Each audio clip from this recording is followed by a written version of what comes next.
Hello, everyone. Welcome to our webinar. My name is Andrew Townsend. I'm with eLearning Brothers. Today, we're going to be talking about demystifying 508 compliance parameters for eLearning projects. This session will be recorded, and we will get a copy of it emailed out to everybody who has registered, and that email will go out later today. And if you're watching this on YouTube, you'll know we've published it there as well. If you have questions during the webinar, we'll be ready to answer questions using the questions panel that's inside of your GoToWebinar control panel. So that's how you can participate with us. Send in your questions, your comments, and we'll get to as many of those as we can. We will also be using the raise of hands feature. There's a little button in your control panel that has a hand that you can click on. So when we ask for a raise of hands, that's what we'll use for that.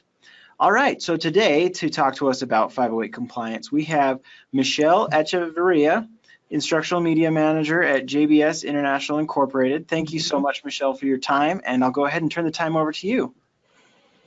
Awesome. Thank you so much. Thank you for having me here. I really appreciate it. As Andrew said, this is demystifying 508 compliance perimeters for e-learning projects. So we're going to start off with a question. Okay. So who here has a relative, friend, or themselves have a visual, hearing, mobility, or cognitive impairment? Again, you can just use the raise of hands feature. It looks like some of you are finding that. So go ahead and click that if this does apply to you. And it looks like they're still coming in, Michelle, Okay. but they are coming in slower and slower. It looks like about 40%, 45% of our audience has a friend or a relative that has an impairment. Okay. All right. So just to give you a broad overview, about 57 million Americans have some kind of disability. And we have for mobile disability, we have around 20 million, for cognitive, about 15 million, and for vision, 8 million, hearing, pretty close to 8 million people. And because of that, the government has set up some laws and some statutes in place to make sure that everyone in that demographic has access to the information that they need, which also includes training. So in terms of Section 508, it primarily is geared towards different government agencies. My experience, I have about 15 years of e-learning experience, is primarily in the private government sector. So here we have, for the law, we have a little snippet from it. So under Section 508, agencies must give disabled employees and members of the public access to information comparable to the access available to others. So this is something that they put into place because there was a long time, especially when the web began and became more popular, where people who had different types of differently abled didn't have access to the information that they needed, and in some cases critical information that they needed. So the government saw fit to put some of these laws into place. In terms of overall standards, you have Section 508, which is the law, but then you also have a myriad of other guidelines that other organizations, and in some cases other countries, have created that help to ensure that people who have different disabilities are able to access information and also training. We talked about Section 508, and then we also have the WCAG, that's the Web Content Accessibility Guidelines, and that's put together by the World Wide Web Consortium, primarily geared towards websites. And then we have some international standards like the EN 301, 549, sort of the European standards, but there's a lot out there, but these are some of the primary standards that you can have. And as you can imagine, there's also a lot of overlap in the different standards. Just recently, the Section 508 refresh came out, which is it's a bit of a combination of a lot of the best standards from all the different guidelines that they've collected, and they put it into one. So here we have Lisa.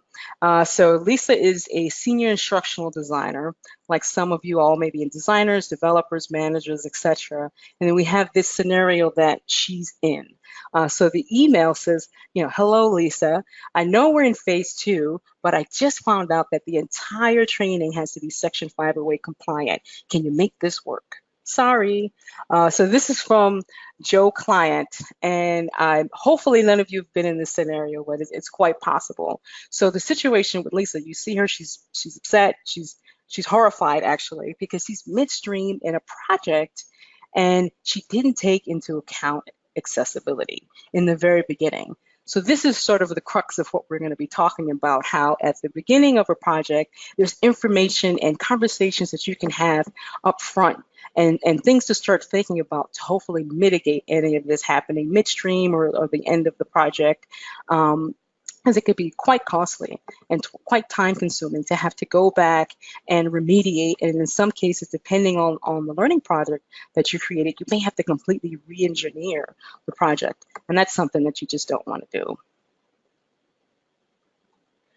All right, so in terms of some of the questions that you can ask the client up front, one of the number one questions would probably be, is the learning modality accessible?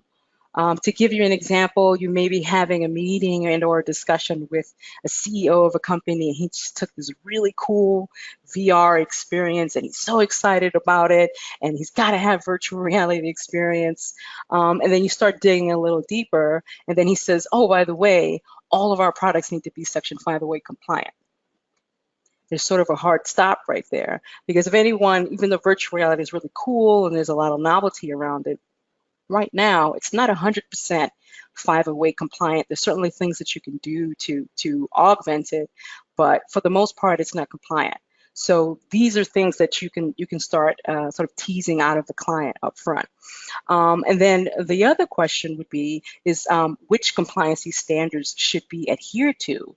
A little bit earlier, we talked about some guidelines and standards that they have there, but the company, organization, country, they may have their own set of policies of guidelines. So this is something that you want to definitely discuss up front, because it could be quite nuanced. I've been in situations where clients are specific about how alt tags are written. You have to, for example, instead of saying there's a man sitting in a red shirt, you have to identify like their age, or you have to identify their ethnicity, and that was just a part of their standards. So that's definitely something you want to ask up front. Then another question would be is who on the client side would be responsible for checking for compliance? And this is something that ties in with our next slide, which talks about strategy, is identifying the person and or persons. Some places have a department, some places have no one, and they completely, in goodwill and in good faith, trust that you are making it compliant. But being able to identify that person in the beginning and make contact with them is going to be really important. And like I mentioned before, it's a big part of our strategy. Then the fourth question would be, is the deployment environment accessible? Sometimes people don't think to ask this. So you can go through the trouble of making everything compliant. You've checked all the boxes, you've done all the testing, you may have even had a focus group, and you go and you launch it in the LMS, and the LMS is not compliant, or the website is not compliant. So you've done all that. You may even get an email from someone who's upset because they can't access your training, but it's not. And this is actually, it's happened to me, where we were called in on a compliancy, and we checked, and it was actually the LMS was not compliant. And that's why they weren't able to access the learning product. So this is something that you want to talk about up front. And then also from a business development perspective, if they don't have an environment that is compliant and they need it, if you do have the capabilities and or if you can partner with a vendor, this may be an opportunity to upsell. So it's like, well, we'll create your learning product, and in addition, we'll create a compliant learning management system for you, or a compliant website. So there's a lot of opportunity there. So thinking about these questions up front and talking with your client, just again, teasing out and getting as much information as you can, it's going to be really important. Okay. So now let's talk about strategies. So we talked about forming the partnerships. And I use partnerships on purpose because depending on the length of the project, these are going to be people that you're going to be communicating with a lot in the beginning and then towards the end when you actually go to transfer the product over. So being able to work with these people and talk with them, and very most importantly, if they have checklists that they use, if they have templates that they use, if they have testing criteria that they use for their learning projects, being able to get that information from them, get them to get you that information is going to be paramount. That's going to be really, really important. So that way you can use that and you can wrap that into your testing strategy that you're going to have. So that way you're running parallel to whatever their requirements are. Some companies have this, some companies don't, but if they do, it's going to be absolutely paramount that you collect this information from them up front so that everybody's on the same page, you're working together, you're communicating, and you're moving forward. And depending on the length of your project, and this may vary, sometimes, especially in government work, sometimes our projects can go over several years. And I've had a scenario where we started with one team on the client side at the top of a project. We agreed to what the testing criteria would be, what the standards would be, what the perimeter would be. And we went through all our different steps in terms of the strategy. And then about a year and a half, 2 years later, we came back very confident, done our due diligence, and the team was completely different. It was a whole new team of people. And not only that, they didn't transfer the information. The previous team didn't transfer the information over to the new team. Oof. So this could be very problematic. So we had to do a bit of remediation and a little bit of work there. So it's definitely important to sort of keep up that communication with them. If you can have a primary contact person, because their interpretation may change. As some of you, if you've worked with accessibility and with Section 508, it can be very interpretive. That has been my personal experience. I've worked across many different government agencies. It can be, you have certain things that are definitely mainstays, but it can be very interpretive. It can be very subjective in terms of how they interpret certain parts of the law and what is compliant. But since they're the client, and they're paying, you want to get on the same page with them. What is their interpretation of compliancy? And then work to meet that. Then the second part of the strategy would be develop a prototype. Now, with the prototype, that may be sort of a case-by-case basis because, I mean, if you're just creating one module, it may be overkill to create a prototype and not very cost-effective. But if you're doing sort of suite of modules and learning products, 50, 100,000, 2,000 hours of training, it would definitely behoove you to create some sort of prototype up front. Not only for design and functionality, but also for the compliancy. So you can do the compliancy testing on the prototype. And one thing that's important with creating a prototype is that if you can, include every type of interaction that you're going to have for the training. So if you're going to have quizzes, if you're going to have videos, if you're going to have some other type of custom interaction, include at least one of it in there and work to make it compliant. And then when you give it to them, there's no surprises as you actually start moving down the line. Another thing which would be helpful that is because now you've created these partnerships, hopefully they will either be able, if they have like a proprietary learning management system, they can give you access to that learning system so that's where you can test the prototype in its native environment. That's the ideal situation because you can test on your LMS or on your website, but being able to test in their native environment is going to be will bring up and bring to light things that you may not have been able to find on your system. So that's something that's going to be really important. And then lastly is documenting the approach. right? So you work with them, you've communicated with them, you have your prototype, you've done your back and forth, so change this, tweak this, that doesn't work, that you've gone that, you settle that, you have a good prototype. Is documenting the approach, whether it be just a combination of their testing criteria and things that you've discovered that may be different. Bring all of that together and make sure that it's something both you and them agree to. However you do it in your agency, whether it be just approval via email, a formal signing of an agreement, that's going to be something that would be helpful, because you can always, if anything should occur towards the end of a project, you can always go back to that documentation and say, okay, this is what we talked about, this is what we agreed to, and you can identify things that possibly changed. And then another little tip is in the document, when you're documenting your approach, document what needs to be tested. It could be if you have a module that you've created, and it links to a myriad of different PDFs, and the PDFs may not be compliant. So if the client's testing it, or maybe a third-party client is testing it for compliancy, you may get back red flags on the PDFs which you didn't even create. So this is something that you actually want to talk about too. Are you responsible for making all the supplemental information compliant? And if not, you may want to put some sort of disclaimer or something like that inside of the documentation.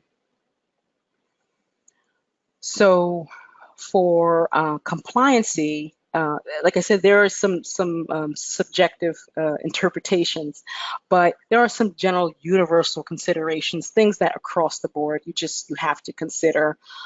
Here's just some of them. So the first thing is, of course, alt text, some sort of description for the images and the photos that you're going to be using. And then you also have the tab order. And the tab order, all that really is just making sure that the information, if you're using the keyboard, is being read out in a logical order. That's something that can be done. And then also font size, font style. You want to stay away from decorative fonts, elaborate fonts. You certainly you don't want to have really small fonts on your training. Usually a good starting point for me is about 12 points minimum for anything that's with training. It needs to be 508 compliant. Another item is the object focus. Again, if people are using the keyboard, let's say for example they can't use the mouse, that's a highlight that'll come around all interactive, all the objects that are being focused on. They have some sort of highlight, a box around it. It's usually yellow, sometimes it's red, just so that way if you do have low visibility, you're able to see where you are in the training. So that's something that'll be important as well.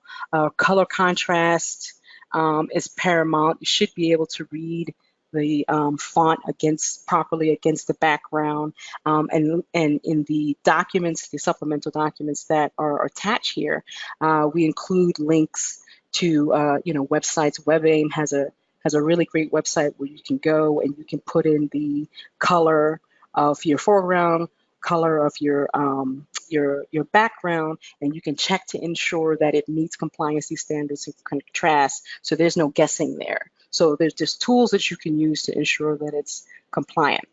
And then for narration, including some narration is very helpful. I mean, if you have all the text that's on the screen and the screen reader can read it, that's fine too. But narration definitely adds, so it enriches the learning experience for people who are of all different abilities. And then of course, if you're going to use narration, you have to have some sort of closed captioning. That's going to be really important there. So these are just some of the universal things that you would need to do no matter what. And those are also things that you can consider, even if your training doesn't have to meet Section 508 compliance. These are things that you may just want to start thinking about as a part of your development process. So for 508 compliant testing, there's a lot of tools out there. and people may have their favorite tools that they use. It depends on what type of learning product that you're developing, so the tool may vary. But for tools, like for example, they have automated tools, primarily for websites. You have HTML code sniffer, and then you have Wave, where you can just put in your URL, and it'll give you a nice visual of all the areas that, whether it be like red flags or areas that you may want to look at and think about helping to tweak it to make it more compliant. So these tools are really helpful for things like that. And as a part of your testing protocol, you should always also do two things: a manual check, and then also check with an accessibility tool. Now, if you know your audience and if you know that they'll be which tool they'll be using, that's even more helpful. And that may be some information that you can get back in the strategy, the partnerships strategy that we were talking about, getting that type of information, because they may know, or you may be creating training that's specific for an organization, and within the organization they say, well, we know that people who have visual impairments, we provided them with JAWS, so you know exactly what to use to test. Very helpful information. So as I mentioned, in addition to using tools and automated tools, you should definitely do some sort of a manual check. Like for example, if you're testing for tabbing order, you can just use your keyboard to make sure that it moves through the information in a logical order. That's relatively straightforward. And then for assistive technology, they have JAWS, they have NVDA, they have many others as well. NVDA is free, so you can actually download it and you can use it yourself and you can test it. They have lots of tutorials online if you need help sort of moving around that. And then also for JAWS, they have a free version of it that you can download. And I believe you can use it for about 40 minutes at a time, but that should be enough time to, be able to go through and test the product that you have. And then also, again, just looking back at the documentation and the documented approach that you have, and essentially just, checking your boxes and making sure that everything is taken care of. And, doing all these things will really, at the end of doing all these things, that you've done your due diligence and you're able to move forward. Okay, so now let's do a little poll. So the question is, what software do you use for rapid e-learning development? So that poll is right there up on the screen. You can click directly on it. Do you use Adobe Captivate? Maybe you use Domino, iSpring, Lectora, Articulate, Storyline. And if you use something other than what you see here up on the screen, go ahead and just type that into the questions panel. We'd love to see what other tools you are using. But it looks like a good chunk of you are using the tools that are up on the screen. We'll give you just a couple more seconds to vote. Okay, so some of the tools that are not on the poll that are being used: Evolve Authoring, Rise, Keynote and Adobe Connect, Right. Camtasia, Right. Domo, Lessonly. So there's a lot of other ones. Beyond, that's another popular one. So here's the results from the poll itself. 53% are using Articulate Storyline, 39% are using Adobe Captivate, 6% are using Lectora, and 1% are using Domino, 1% using iSpring. Okay. Okay. All right. So, thank you. Let's go back here. So with that said, let's go into a little bit more in terms of specifics based on the software. So some of the software that I've highlighted are, it's just really Captivate Storyline, because as you can see from the poll, that in terms of rapid development, that's the tools that most of the public are using right now. And in terms of the software, and this is again all a part of your project initiation, because you want to decide what's the right tool for the job based on their guidelines and specification. And if either of you, and any of you have worked with these tools extensively, also in terms of compliance, there's sort of pros and cons to each. A lot of these softwares say that they're 508 compliant, but as any of you know, there's definitely some caveats to that, and sometimes there's some sort of workarounds and hacks that you need to do to make it work for the project. So for Captivate, you can definitely do things like alt tags, which is very helpful. You can include narration. You can create captions. And here on this side of the screen, I actually have a little screenshot of the closed captioning window that they have. You can do it with the script, and it's a manual process, but you can get as accurate, really accurate captions. And also, if the client has tweaks and changes, this makes it a little bit easier so that you can just go in and tweak and change the script as needed. So it's really easy, really straightforward to use. There's a lot of tutorials online that'll take you through it. In addition, you can impact the tabbing order, which we talked about a little bit earlier. It's just making sure that you can move through the information in logical order.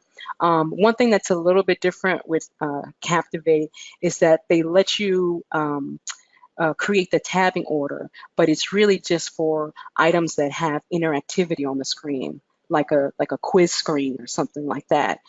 So if you wanted to create just overall tabbing order for anything text and graphics, that's really not a capability that it has right now. Excuse me. And one thing that's also unique with Captivate is that they have the slide accessibility tool, which is helpful for people who are using screen readers. To say, you don't have narration. Excuse me. Let's say you don't have narration, but you have people who may be using JAWS or NVDA. Is that for each slide, they have an accessibility. If you go to the properties, and here I have it sort of outlined here at the lower side of the lower left-hand side of the screen. So they have the accessibility, and there is a slide accessibility window that pops up, and in there you can just drop in the narration, and or if you have more elaborate sort of explanation of the screen, you can put it in there, and the screen reader, primarily JAWS, will be able to read that information. If you do have, let's say you have bullets, but you only have sort of high-level bullets, you don't really go into details, the narration really goes into the details, you can simply just put the script in there, and you can check that box. So that's, some of the tools that they give you for compliancy in terms of Captivate. So like I was mentioning, for most tools, they do claim to be 100% compliant, but at times there's workarounds and things that you need to do. So something that we found, this is part in the previous version of Captivate, is that when it's in JAWS and IE, when it's reading some of the multiple choice screens, or sorry, you're tabbing through the multiple choice screens, it really doesn't tab through in a logical way, and that's something that's just sort of a part of the software. So what we've found to be a solution, and again, this will vary by the client, what we found to be a good solution is to provide some sort of instructions up front. And this is just in general, it'd be helpful to have some sort of instructions for people who are using assistive technology. If there's like a unique way or something different that happens if they're using assistive technology, which hopefully you would have found out because you've done your due diligence and you've actually tested using tools so that you get to experience this. So providing them with some sort of instructions, if there's something unique that needs to happen when they come upon a quiz page. So if you're on a quiz page, this is how you navigate the quiz page. So that way they have that information, they have the option, and they have access. Excuse me, another item is that with the HTML5 publish in some browsers, and it varies from browser to browser and version to version, the focus, the visual focus doesn't come up. meaning that we talked about the object, the highlighted object that that can show up when you've tabbed to an interactive item. One workaround could be, and this, if you have access to a web developer, or you may be able to find some scripts online, is to augment the cascading style sheet, the CSS, to include an attribute that creates a border on the focus element.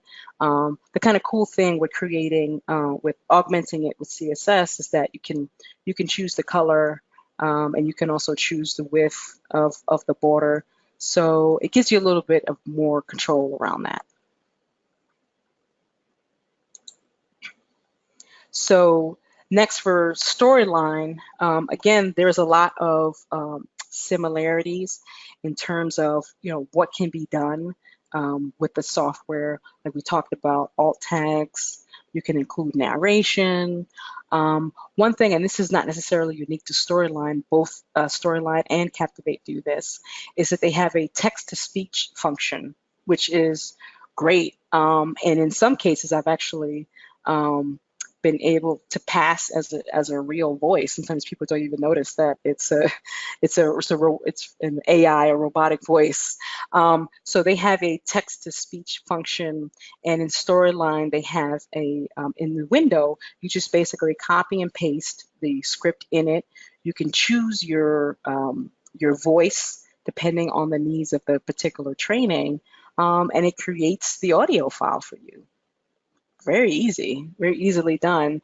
So you can have your narration if cost is an issue, if, you know, resources is an issue in terms of having a narration for your cost. There's no excuse because both Storyline and Captivate can check these boxes for you. And one item that is unique to Storyline is that they have access to the media library, which is basically just a list of like your images and a list of your audio and your characters and things like that.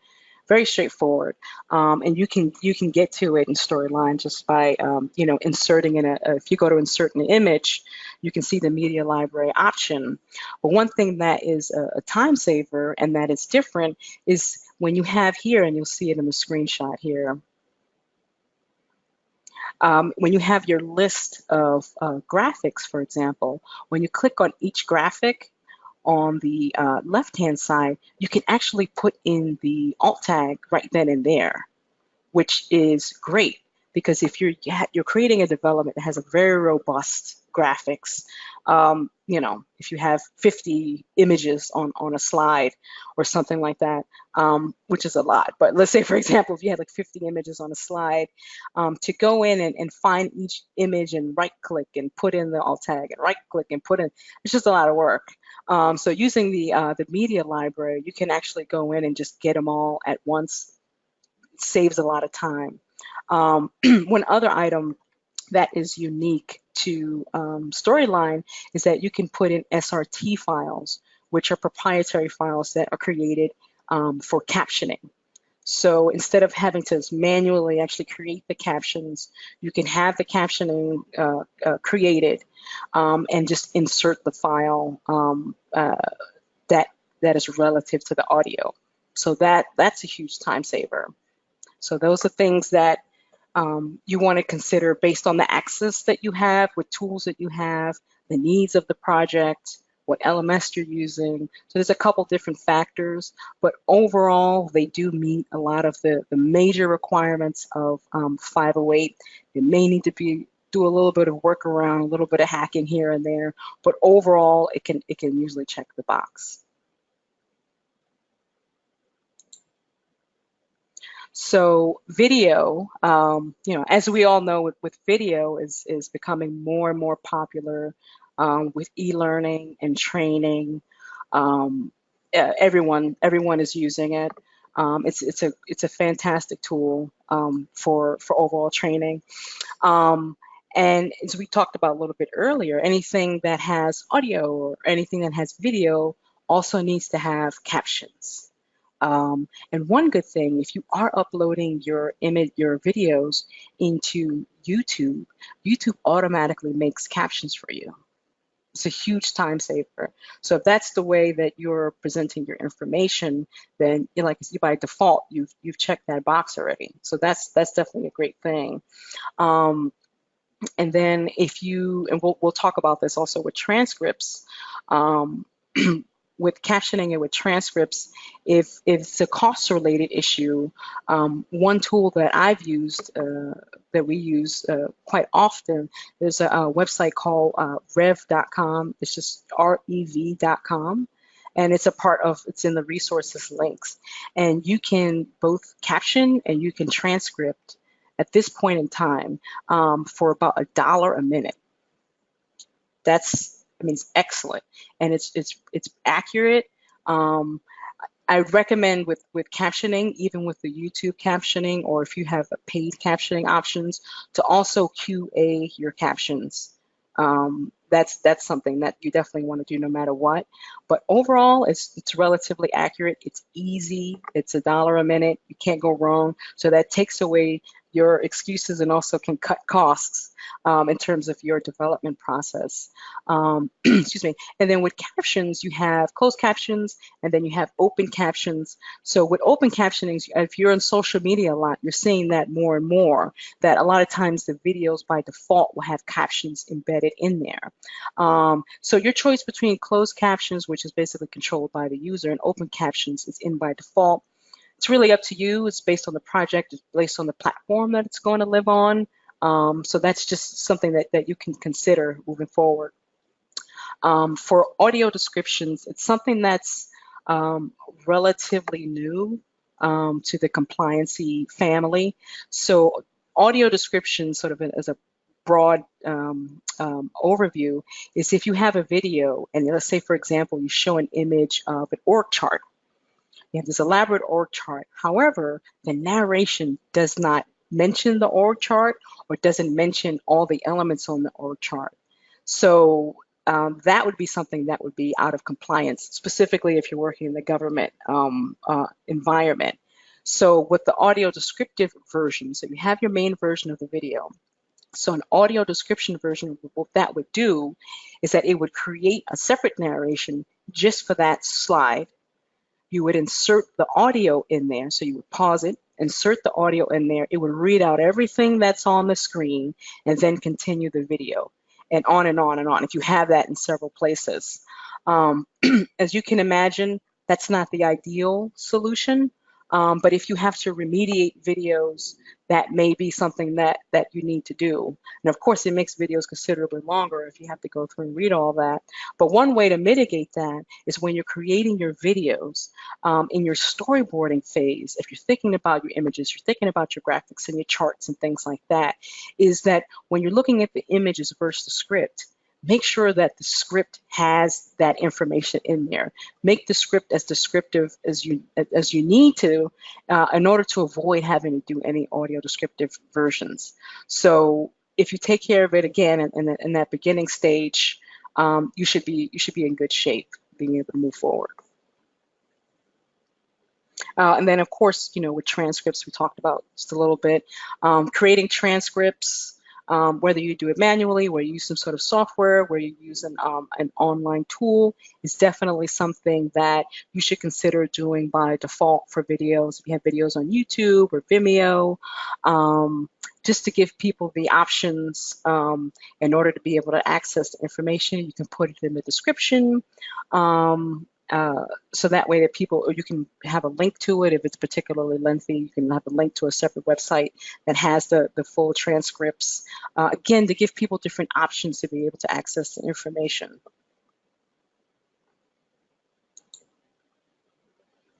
So for podcasts, and we talked about transcripts just a little bit earlier. This is something for, depending on the length of the podcast, you may be able to put it in the description. And what I've done in the past is, like, as a first comment, I would just put the transcript in the first comment and label it transcript, so that way people have access to it. That's something that's really helpful. And then also ensure that the podcast site is actually accessible That's one thing. You may not have a lot of control over that if you're using commercial websites, but that's definitely something to consider when you're choosing your podcast platform. And then if you're using some sort of player that you're embedding into your website, seeing and whether or not that's compliant as well. Or if you have access to a web developer, making that part of the requirements for a podcast player or any kind of player, media player that they have on the website, ensure that it's 508 compliant. And then for apps, some of the same considerations that we talked about earlier in terms of color contrast and legibility. With apps, if we're talking about phones and tablets, there may not be as much space as if you're dealing with on a desktop. But making sure that you can read everything relatively clearly, use text labels on images and graphics, where you can and where it makes sense. And then we talked about captions. If you have video embedded in the app or the game or whatever the case may be, ensuring that it perhaps consider having the open caption. So that way people can have access to the information in different ways. And then also for navigation options, and in addition to using your hands and your finger, what if you don't have your arms or your fingers? You want to think about creating some sort of voice strategy around your apps. How can people access the information? How can people open your app? How can people play your game potentially with their voice? What would that look like? Again, to increase the compliancy. I don't know if there's necessarily a way to make it 100% Section 508 compliant, but again, if we can make these things as inclusive as possible and start thinking about this early on, it just makes things a lot better. And then, we talked earlier about VR and immersive technology. And then, we have a quote here. VR is not accessible for many disabled users for a myriad of reasons, depending on the type of disabilities one has and how they manifest in each individual. So VR by default is a visual medium. It just kind of is. But these are things that you want to think about when you talk with your client and what it is they need and what it is that they're looking for. Knowing your audience, knowing your end audience will be really, really important on whether or not you make the decision to create a virtual reality, and also tying in with your strategy and talking with your partners. So let's say you do have to create a fully VR experience. Is there an alternative that you can do, whether create some sort of documentation that is similar to a narrative that you created in the VR experience? Is that acceptable? You want to see if something like that would be acceptable to have as an alternative that people can access a similar, have a similar experience in what they're having in VR. And one thing with virtual reality development is to have a lot of testing up front. So if you're going to be testing and having focus groups, maybe have, because some of the tools, let's say for some of the Oculus players and then like a HTC, you need to have two hands in order to play. So maybe bring in someone who has one arm or who has problems with mobility in their thumb or in their fingers, and see what their experience is like. Being able to access the training or the information. So that way you can tweak and you can augment it. Again, making it as inclusive as possible.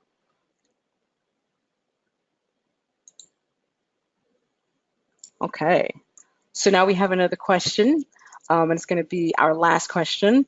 So do you think e-learning should be accessible? Again, you can click right on that little hand raised button so that we can see what you're thinking. Those hands are still going up. We're at 35% and climbing, 40% and climbing. Looks like we're slowing down at 45%. Yeah, about 45% of people think e-learning should be accessible. I would think that it should be a little higher than that. A little higher than that, okay. Well, I mean, it depends on the industry that you're in. It depends on the audience that you're catering to, in terms of accessibility. But the hope is that, throughout this presentation, at least gives you some things to start the wheels turning, things to think about. So even if your product does not have to be Section 508 compliant, perhaps you can think about captions. Perhaps you can think about, how it's someone who has limited mobility in their hand. Interact with this learning product. Just to give you some questions to start thinking about as you start moving forward, to help to make your training more inclusive. So just some quick takeaways. Overarching goal is obviously to improve the lives of people with disabilities, to give them access to make things inclusive. It's really the sort of the big picture goal to sort of flatten the playing field in some respects. And also just from a business perspective, you get to capitalize on a wider audience of consumer base, because now you have a larger, remember earlier we talked about the 57 million people with disabilities. So now you have access to this additional pocket of consumers who can now access your information, can now take your training and experience the game that you've created. And there's a potential for increased profitability there. And then, lastly is to prevent lawsuits, hopefully. In some respects, there have been in situations and cases where people have been sued because their websites or their training or something like that didn't meet compliancy or ADA compliancy standards. And the reality is that, they want access too. So these are some of sort of the big picture reason why you should definitely consider making your training compliant. So this is just the screen with the resources. Again, you can download it from the panel on the side, and this will likely also be sent out with the follow-up email. And thank you so much. Really appreciate it. Now, Michelle, we have a lot of questions here Sure. that follow up on some of the things you've talked about today. So for closed captions versus a transcript, are they interchangeable, or are they both required, or just most definitely closed captions only? Closed captions only are required. Transcript is optional, but it's definitely something that if you can wrap that into your development and your costs, that's definitely helpful. To give people different options. In addition, since we're training and learning, I mean, people learn in different ways too. Some people learn better by reading, some people learn better by watching a video. So it's good to give people different options, especially as it's a relatively low cost to create a transcript. Excellent. When setting up tab order, is that slide by slide, or can you set up tab order on a more universal basis? It's typically slide by slide, page by page. It's pretty manual. Pardon the pun, because the tab order is about manual navigation, but it typically is a pretty manual, unless you're using templates. If you're using templates, then if you set it up on one, they should carry over to the other ones. But it's usually because depending on the layout, depending on what's on the page, there's different elements on the page. Again, unless you're using a template where everything just has a header, just has text on the left and an image on the right, and then that's it. Then that'll be universal. And when it comes to labeling the different items that are on your screen, let's say you have an image that's purely decorative. Can it be hidden so that the screen reader doesn't see it? It can, usually depending on the tool. If you're creating a website, there's a way that within the code you can note that it's just decorative. In Storyline, it gives you the option to note it as a decorative item. However, in Captivate, it doesn't. You have to label everything. It's rather manual. So. Great. And then another question here. So when using a screen reader and also thinking about other options, do you really want an audio narration if you're also using a screen reader? Right. So that's a really good question. So that can tie in with, we talked a little bit about having instructions up front.